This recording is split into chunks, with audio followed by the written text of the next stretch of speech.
The most satisfying, I don't give a moments that you've witnessed. Story 1. When I delivered pizza, we had this older driver, probably in his 20s, who came back from a delivery and was pretty annoyed.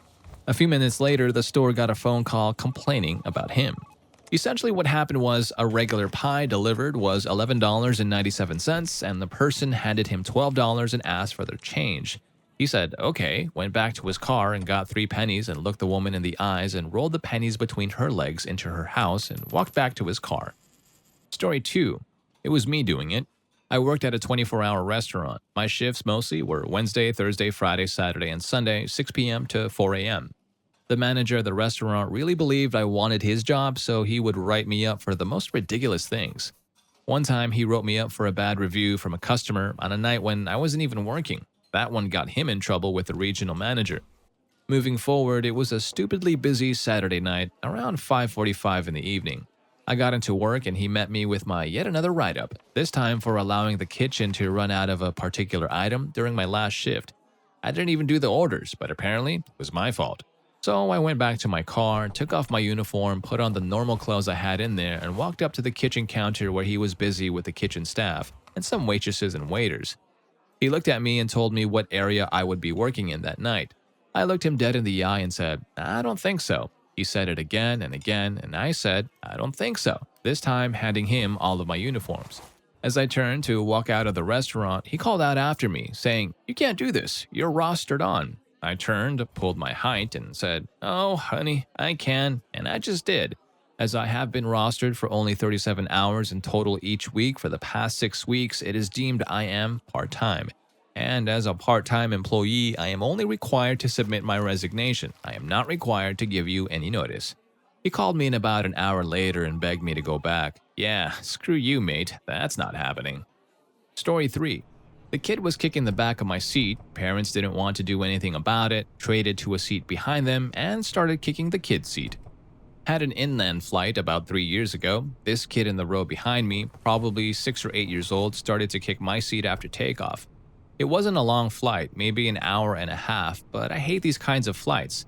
So I turned around and sure enough, that prick was kicking my seat while his mom and dad were sitting on either side of him, pretending not to notice.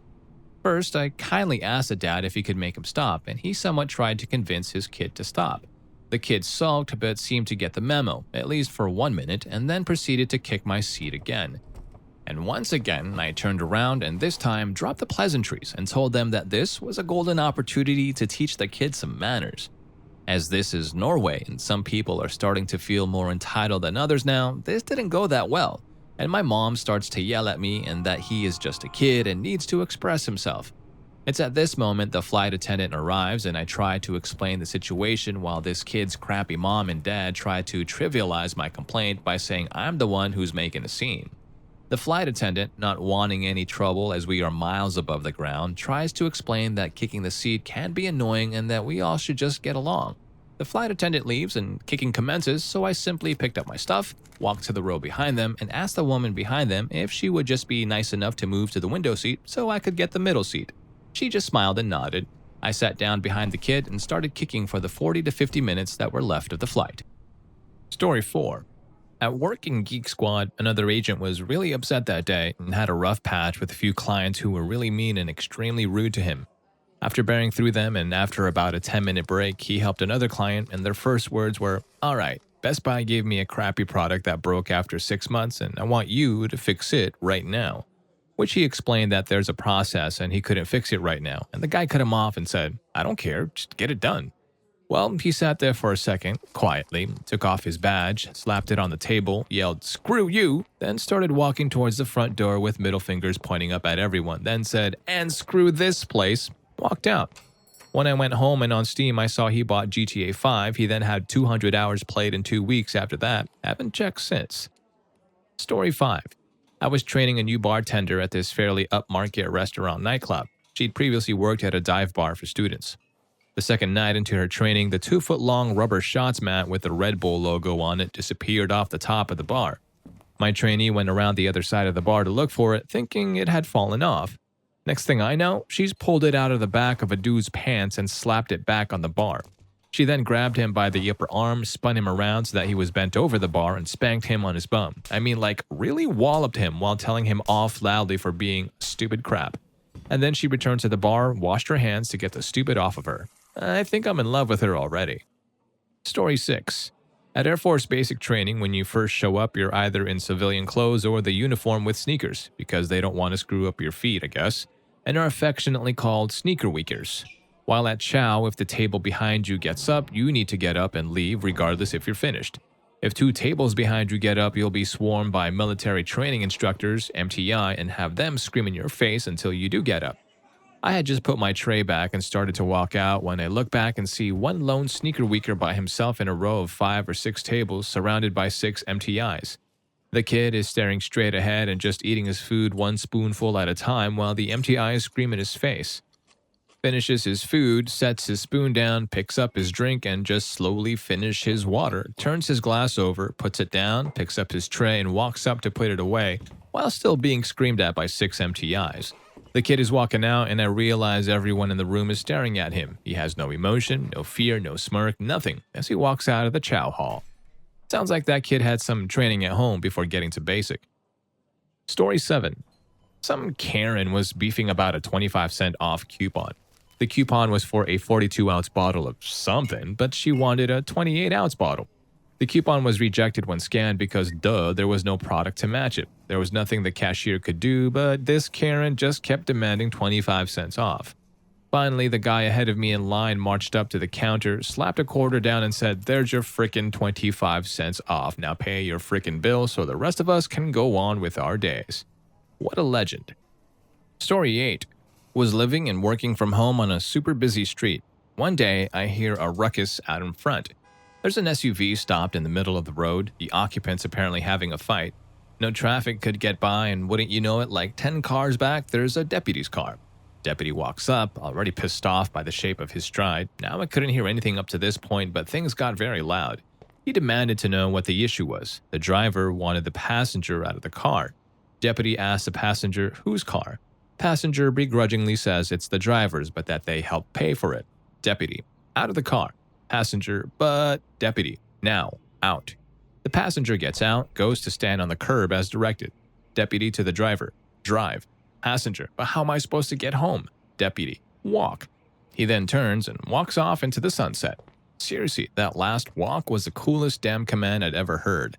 The deputy was 100,000% done with everyone's crap that day. Story 9. I was at a restaurant recently. While I was waiting for my friends to arrive, I noticed a couple a few tables away.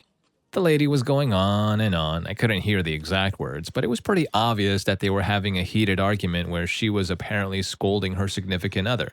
And the guy was just sitting there, having an occasional spoonful of his dessert. Exactly 3 minutes in, he just stands up and walks away. He goes out of the restaurant, gets in his car, and drives away. I was sitting at a table near the window facing the street. And the woman was in absolute shock. The look on her face was priceless. I mean, I know I shouldn't judge their relationship without context, but the guy sure didn't give a flying fart about what happened next. Story 10. I thought I would see more call center stories here. Not bad, but it's at least one for the headsetters among us. About 10 years ago, I was struggling to find a decent job out of high school during the Great Recession. Desperate for work and with my first kid on the way, I begrudgingly began working at an AFNI call center in Tucson. About a month being on the floor taking real calls, I realized I needed to get serious about college. And my last weeks on the job were spent crediting sometimes hundreds of dollars. The biggest credit handed out was $1,100 to people that were polite and may have been mildly inconvenienced. I spent hours helping one lonely elderly lady after another. These were landline Verizon customers through non-related tech support/life issues. You'd be surprised how many people use customer support numbers in hopes of finding someone to talk about their day. And this sea of mostly pleasant, polite Midwestern ladies was an absolute witch calling about a $5 charge that I was always happy to credit people for. Before I could even help her, she starts berating me, cussing me out, and telling me how much Verizon sucks, the lawsuits, etc. This was getting into my last week on the job, and I calmly say, "Ma'am, you are way out of line and need to get control of yourself. I'm going to place you in a 1-minute timeout, and we will try this again." I place her on hold, and a couple of guys around me are cracking up at what they just heard. I figured she hung up while we were all laughing and celebrating my accomplishment, and I turned to see 2 minutes later that she was still on the line. I figured she was really going to lose her mind now. I take a deep breath and, with a satisfied grin on my face, open the line back up and say, "All right, ma'am, are we good to proceed?" To my absolute shock, she says, "I'm sorry about that. I'm stressing about a bunch of other things, and this phone bill sent me over the edge." I credit the account, ask if there's anything else I can do, and finish the call as if nothing happened. That exchange taught me a lot when it comes to dealing with people losing their tempers. If you can just put up a few extra seconds of time between the moment a person is enraged and the next interaction, you'll often encounter something resembling a reasonable human being. Story 11. There was this huge security guard at the place I worked, like bodybuilder huge. He dressed in a suit every day because of the job we were working. I was a valet and he was just making his rounds for the night and stopped to have a chat with me. Super nice guy. So then this swarmy guy pulls up in a BMW. He had the body of a Jigglypuff and was balding with sparse tuft of hair and a comb over. He was about 5'7"-ish and was wearing a Bill Cosby sweater. You know the look, right? He parks his car angled towards the curb, the back end about 4 feet into the street, the front wheel 4 inches from the curb. He's parked right in front of the main entrance, and we don't allow any cars to block the curb directly in front of the entrance. It's basically for dropping off your car or people in the car and then getting out of the way. And then the swarmy guy hops out and tries to just brush by me. I say, "Sir, I need your keys." He says, "I'll just be a minute." I say again, "Sir, I need your keys." He keeps trying to walk inside and I step in front of him. I explain, "I'll leave your car parked on the street, but I cannot have it blocking the entrance." So now he gets all pissy and says, "Don't you know who I am?" And I say, "No, sir, I just need your keys." He scoffs and reaches into his purse. Then he pulls out a second tiny purse which had his key fob inside. He's standing about 5 feet away and he yeets his key fob into my face. It bounces off my forehead and lands on the ground. I didn't move. I just looked down like, did that really just frickin' happen? The silent security guy has been standing 10 feet away the whole time. He's now walking over slowly from the swarmy guy's side. A swarmy guy screams at me, "I'm a lawyer. You're nothing." The security guy grabs the swarmy guy by the back of his sweater, slams his entire body and face into the glass, and calmly says, "I'm security. I have just witnessed an assault. All of this is on camera. Do you want to apologize to this gentleman, or should we ask if he wants to press charges? The police department is downstairs having their daily meal." The swarmy guy apologizes, and I let him go inside. I move his car, and when I get back, the security guy says, "What an a-." Later, I find out the security guy is off-duty police officer. Lol. Story 12. In high school, I was a senior and he was a sophomore, and we had gym together. He would make nasty sexual comments about me constantly. Just gross. I reported it to the gym teacher, who just laughed it off. And the last straw was as we were getting off the bus after a field trip, and he grabbed my ass. I got off the bus, handed my stuff to a friend, and the minute his feet touched the ground, I went at him. All 110 pounds of me just wailing on him. He couldn't get a punch in even though my friend said he tried. I blacked his eye, bloodied his nose, pulled out a chunk of hair, and scratched him up pretty badly. I quit when he dropped into the fetal position, then I just walked home. It was freaking great. Monday, I get called into the office because this went down on school property. I got the gym teacher in trouble for inaction and was suspended from the bus for a month. Dude got a 3-day suspension for ass grabbing. When he came back, his face was still pretty colorful, and he got teased relentlessly for getting his ass kicked by a girl half his size. He grew up to be a meth head in and out of jail. This was in '91, so the no tolerance policies weren't in effect yet. Story 13. In college, we had this prof for physics who liked to pick on a few students, basically me and a few others. We had an exam and he would take off major points over trivial items. Cases where people were getting the correct answers, but he didn't agree with our work, stuff like that. And we're talking about 2 out of 20 on a question, which pretty much screws you over. After insulting us, the prof gets up and solves a problem on the board and made a trivial mistake, the kind of one that nearly caused us all to fail his class. One of the guys gets up, writes F on the board, flicks him off, and walks off. Truly the hero we need. Story 14. In 11th grade, I was basically being bullied by my school rowing coach. She had been crap all year, but I love the sport and my team of 3 other girls in the boat with me. We're approaching the end of the season and the biggest race of the year, so we hire a few motel rooms for a weekend event. I didn't want to stay with the team in the motel and instead asked to stay with my mom, an exchange student who I was hosting through the same school. The coach had absolutely no involvement with the exchange, but it was a big commitment to the school. She decided to put her foot down and say I had to stay with the team. Now, my parents knew this switch was affecting my mental health, and I had to make the most of the time with my exchange student, who was also my best friend. They supported me, but my rowing coach pulled me into a meeting with the vice principal during class, and the two staff members harassed and manipulated me into changing my mind. Now, during this, my exchange student wandered alone into my sister, who was a year older and in her final year of school. She told my sister what was happening, so my sister marches into the office we were in to ask them, "What the hell are you doing?" I'm in literal tears, so my sister says, "You can't do this. I'm calling mom." Mom had the day off and we lived a few blocks away, so even though my sister was not allowed to have her phone on her person, much less use it during class, mom was by my side in less than 5 minutes. The students still remaining in my class basically heard exactly what my mom said to those grown-ass of human beings, that we made a commitment to the school with the exchange, and as a result, I would not be rowing with the team. The coach responded by saying, "Well, if she doesn't row, the rest of the team can't race with 3 girls," to which my mom yelled, "Look how much we care." My mom walked down the hall to the office and signed all 3 of us out of school for the day, while I went back to class with tears streaming down my face to get my stuff, and we went off and got ice cream. Story 15. At Costco, this older gentleman was screaming at my boss because apparently all the handicapped parking spots were occupied. My boss asked for his information so he could write a complaint. We had little forms for that, nothing really officially, mostly just to shut people up. "Are you a member?" "No."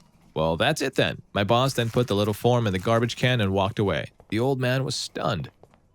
Story 16. Satisfying because it blew up in her face, lived in a town with a high population of Armenians. The girl posts that she's glad the Armenian genocide happened and is acting like she doesn't care what people are saying when she gets to school. Legit death threats start coming in and her boyfriend has to leave the school from all the harassment. Her family also ended up moving because people just kept up the onslaught even months later. This girl was just an awful person. Story 17. I was once on a U.S. military ship, having breakfast in the wardroom, the officer's lounge, when the operations officer, the OPS, walks in. This guy was the definition of not a morning person. He's still half asleep, bleary-eyed, basically a zombie with a bagel. He sits down across from me to eat his bagel and is just barely conscious. My back is to the outboard side of the ship, and the morning sun is blazing in one of the portholes, putting a big bright circle of light right in his barely conscious face. He's squinting and chewing and basically just remembering how to be alive for today. It's painful to watch. But then zombie OPS stops chewing, slowly picks up the phone and dials the bridge. In his well-known "I'm still totally asleep" voice, he says, "Hey, it's OPS. Could you shift our bar pat? Yeah, 165, thanks," and puts the phone down. And then he just sits there, squinting, waiting.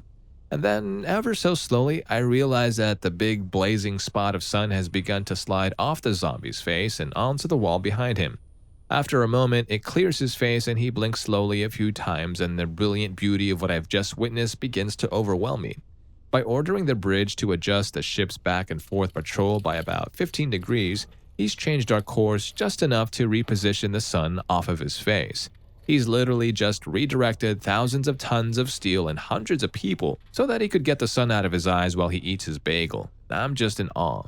He slowly picks up his bagel, and for a moment, I'm terrified at the thought that this own genius may escape him, that he may never appreciate the epic brilliance of his laziness, since he's not going to wake up for another hour. But between his next bites, he pauses, looks at me, and gives me the faintest, sly grin before returning to gnaw slowly on his zombie bagel. Story 18. I worked in a hotel that had a full-service restaurant with a buffet in the center of it. Minutes before closing up, we had Karen come in with a friend. She was already pissed and whining because the hotel gave her vouchers for the buffet, but she wanted to order off of the menu and didn't like that she'd have to pay for it. She ended up ordering 2 eggs and one of them poached, hard. I bring them out and she immediately stabs the egg and complains that the yolk is too soft. She sends them back. We check and it's a standard hard poach. She just wants them to rock hard apparently. I bring out the next set. Same complaint and they're sent back all over again, repeat once more. Our cook was an old, crappy person that had been working there for 30 plus years and very obviously ran out of care to give a long time ago. After I brought the last set back, he cursed under his breath and said he'd bring out the last set. He was done and wanted to go home. I go out to clean off some tables and see him storm out with a plate. He goes to the buffet in full view of Karen, grabs 2 hard-boiled eggs and walks them to her. throws the plate down without a word, and walks back to the kitchen. It took everything I had not to burst out laughing as Karen stares in shock for a few seconds before she starts screeching at our manager. Story 19. Worked a crappy fast food job when I was 15. The girl I worked with got fired. The manager was a real witch, says to her as she's escorting her out of the building that she needs to return her work shirt cleaned. The girl whipped it right off and threw it at her, walked out to her car in her black bra and drove off. Damn, I wish I'd gotten her number. Story 20. My cashier in Amsterdam was literally just taking my groceries and sliding them across, but not scanning them and then putting them into my bag. She scanned the last thing for like €2 and goes, "That'll be €2." She did not give even half of one crab. That's the cashier we all need when grocery shopping.